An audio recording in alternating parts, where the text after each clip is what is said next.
کفر گر از کعبه خیزد کجا ماند مسلمانی. امروز گناه و معصیت علنی شده، ما بیایم خشم و غضب نکنیم. خیلی جالبه، خیلی جالبه.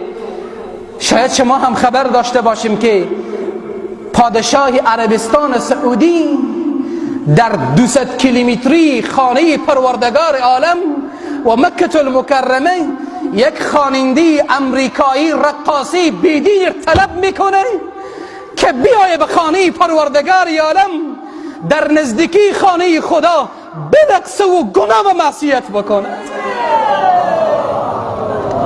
این چی حالت عزیزان من؟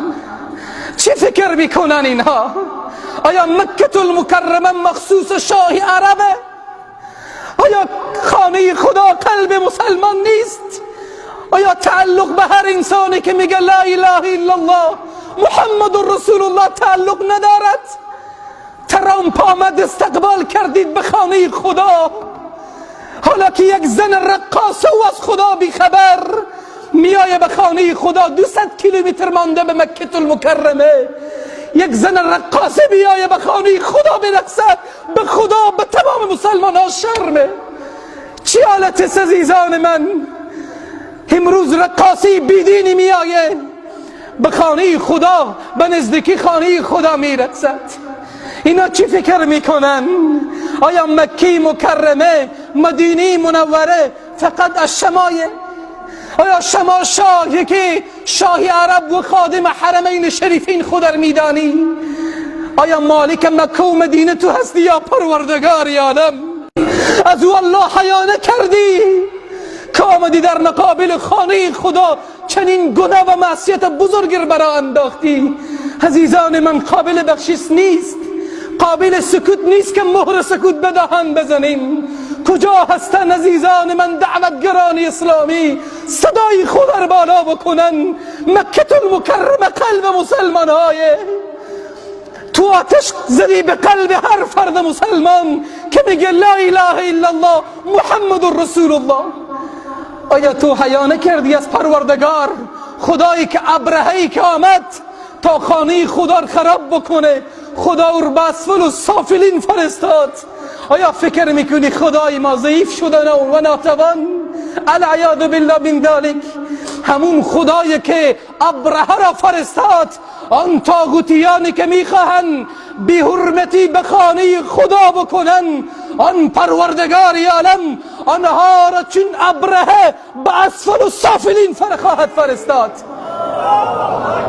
امروز به خانه خدا بی حرمتی می شود، امروز به مکه المکرمه بی حرمتی می شود.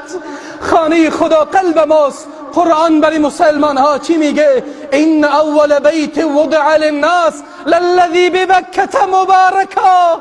آن خانه خدا پر برکت و پر نور و مبارک است. آن خانه متعلق به عرب نیست عزیزان من. خدا چی میگه؟ مبارک و هدى للعالمین، برای همه عالمیان هست، برای هر انسانی که میگه لا اله الا الله محمد رسول الله. اون خانه تعلق به همه داره، تعلق تنها به عرب نداره. رسول الله فرمودن که هیچ عربی بر عجم ترجیح ندارد، باشه که عرب باشی، باشه که شاهی عربستان باشی، اما این کارت قابل بخشش نیست. تو به خانه خدا چنین گستاخی و بیادبی بکنی. من از علمای بزرگوار میخواهم که مهر سکوت از دهن خود دور بیاندازن و به خاطر خدا بیاین، به خاطر خدا بیاین از این موضوع بالاخره نگذرن و تلاش بکنن. چه این موضوعات صورت میگیره؟ اون از بیت المقدس، اون از قبله اول مسلمان ها که اسرائیل آمده غصب کرده، یم از مکه المکرمه خانه خدا که یک رقاصی بیدین بیایه برقصه. دیگه برای مسلمان چی مانده؟ هیچی نمانده. به والله قسم امروز دین ما، امروز عقیده ما، امروز خانه خدا حد که حرمت می شود، مسلمان به کجای صدای خود را بالا بکنه؟